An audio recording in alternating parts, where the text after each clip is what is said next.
once again. This time your feet are flexed as you reach to the outer edge of your feet. একই ছন্দে বৈঠা চালানোর ভঙ্গি, হাজার হাজার কণ্ঠে সমস্বরে আওয়াজ, রো রো।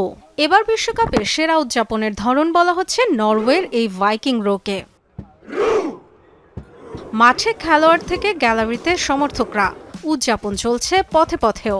নরওয়ের হাজার বছরের ইতিহাস আর সাংস্কৃতিক পরিচয়ের প্রতীক এই ভাইকিং রো, জাতির অতীতকে বর্তমানের সাথে যুক্ত করার ভাষা। কোথা থেকে এলো এই উদযাপন, কারা এই ভাইকিং? ফিরতে হবে প্রায় 1200 বছর অতীতে। বর্তমান নরওয়ে, ডেনমার্ক, সুইডেন অর্থাৎ স্ক্যান্ডিনেভিয়া উপকূল থেকে বেরিয়ে পড়তো একদল দুর্ধর্ষ নাবিক, ইতিহাস যাদের চেনে ভাইকিংস জলদস্যু হিসেবে।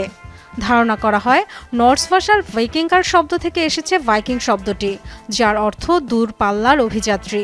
কেউ কেউ আবার মনে করে ভিক থেকে উৎপত্তি ভাইকিং শব্দের, যার অর্থ উপসাগর বা নদী।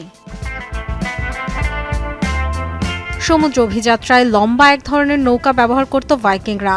তাদের লংশিপ তাড়া করেছে ইংল্যান্ড, ফ্রান্স, রাশিয়া, এমনকি উত্তর আমেরিকা উপকূল পর্যন্ত। উত্তর আটলান্টিক থেকে পূর্ব ইউরোপ পর্যন্ত বিস্তৃত ছিল তাদের সমুদ্র দস্যুতা। যুদ্ধে গড়পড়তা হলেও জাহাজ চালনায় অসম্ভব দক্ষতা কাজে লাগিয়ে প্রায় 300 বছর ধরে গোটা ইউরোপ, আমেরিকা দাপিয়ে বেরিয়েছে ভাইকিংস নারী পুরুষরা। সমুদ্র সংসার পেতে আবিষ্কার করেছে নতুন নতুন ভূখণ্ড।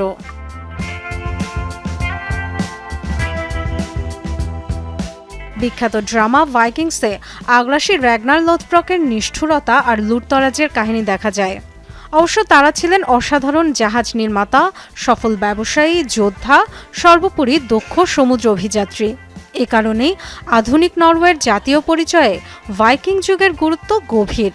যুদ্ধ নয়, বরং সাহসিকতা, অনুসন্ধিৎসা আর সমুদ্র জয়ে গৌরবের প্রতীক হিসেবে তুলে ধরা হয় ভাইকিং ঐতিহ্যকে।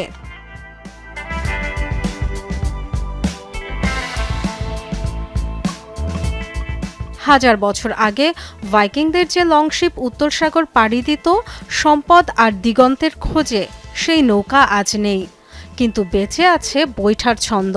বিশ্বকাপে নরওয়ের সমর্থকদের ভাইকিং রো সেই ঐতিহ্যের প্রতীকই তুলে ধরছে, যেন সবাই একই নৌকায়, একই গন্তব্যের পথে, একই স্বপ্নে বাইছে বৈঠা।